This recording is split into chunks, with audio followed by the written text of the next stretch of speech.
Mabuo tayong lahat.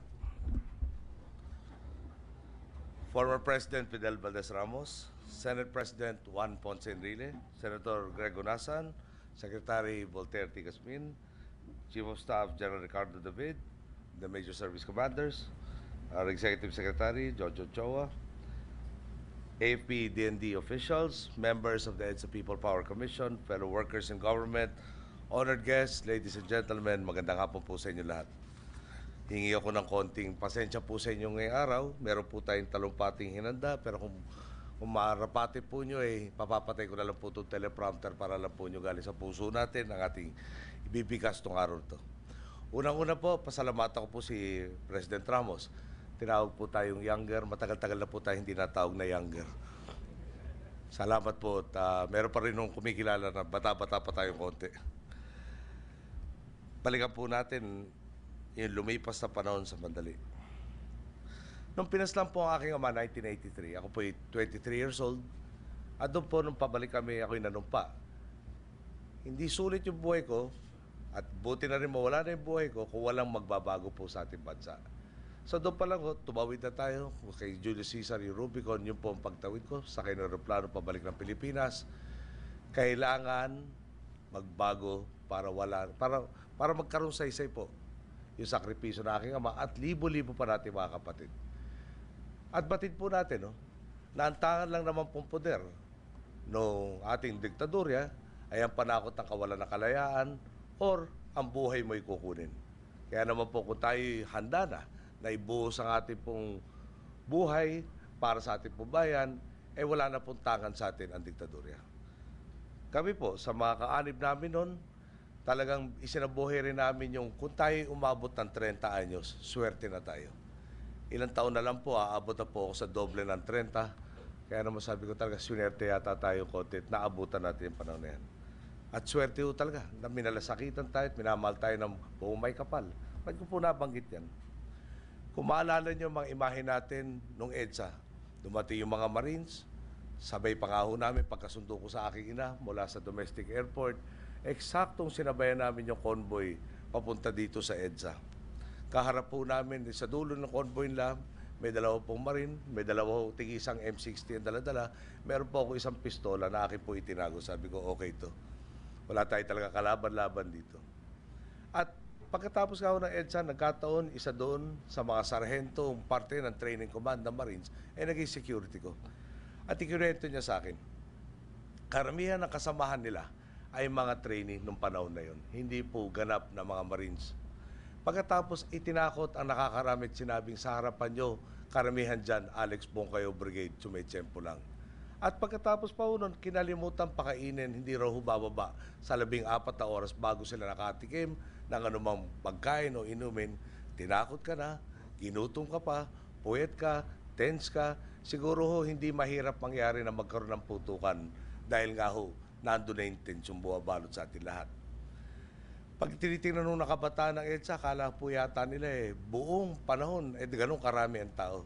Pero kami ho yung graveyard shift. Pagdating ng 3 o'clock dito po sa bandang White Plains, ang barikada po natin sa EDSA Ortigas sa rin mismo, 2 sandbag lang hong nagpatong ang height. Kakaunti ho yung tao nung karamihan nag-uwian.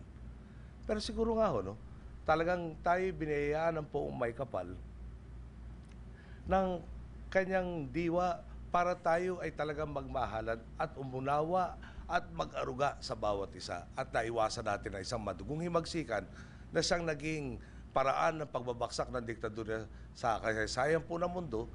At yung araw po yun, at yung mga araw na yun, nakamtanga natin talagang matahimik na pagbabago. Tama po yung sinabi ni Senator Ronasa kanina.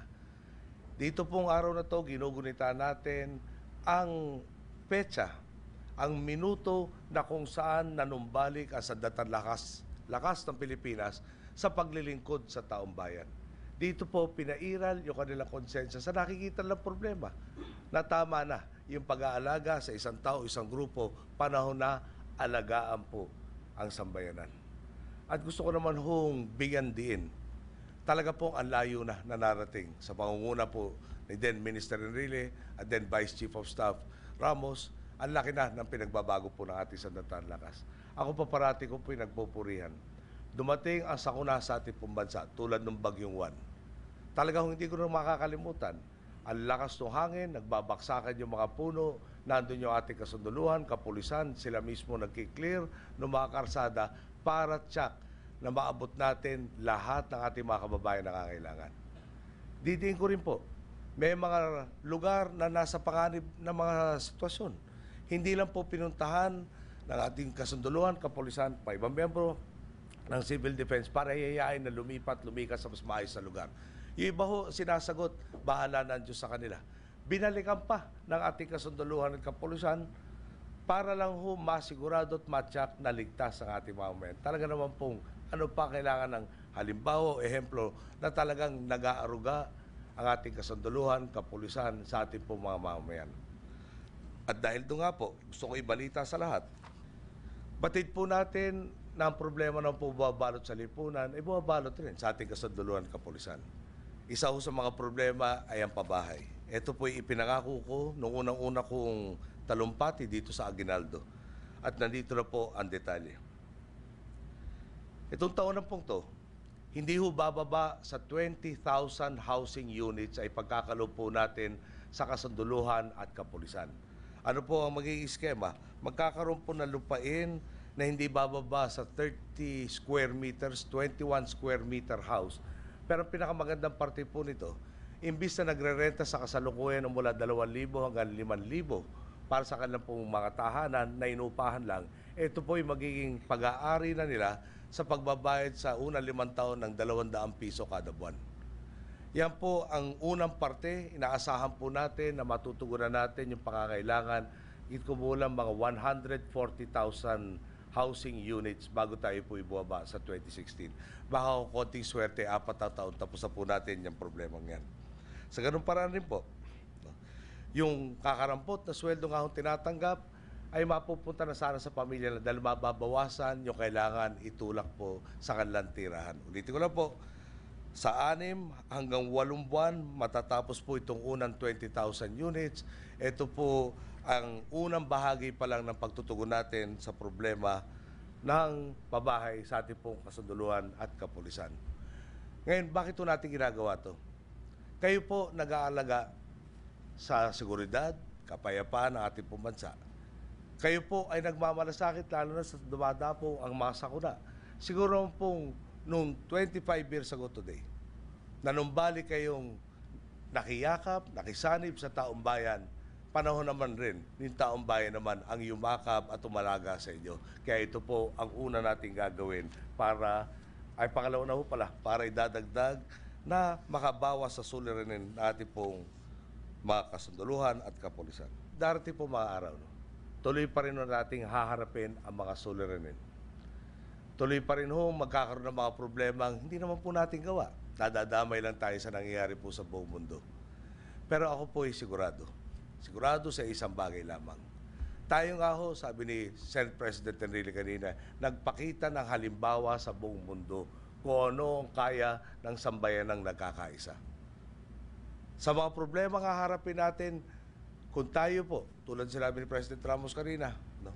Hindi natin titingnan ng EDSA 4 na araw lang sa kasaysayan natin. Pero kung titingnan natin, EDSA na nagsasabing tayo ay may malasakit sa ating kapwa, tayo ay mayroong pananagutan sa ating kapwa, tayo ay dapat kumilos ayon sa ikabubuti ng iba po at hindi pansarili lang.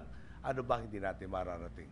Sa tulong po nyo, magaganap na pong mapuno natin na makuha ang mga ipinangako ng EDSA sa kanyang kabuuan. Napahaba ho ating talumpati. Ngayon ko na konti pa umanin sa inyo. Magandang hapon po sa lahat. Maraming salamat po.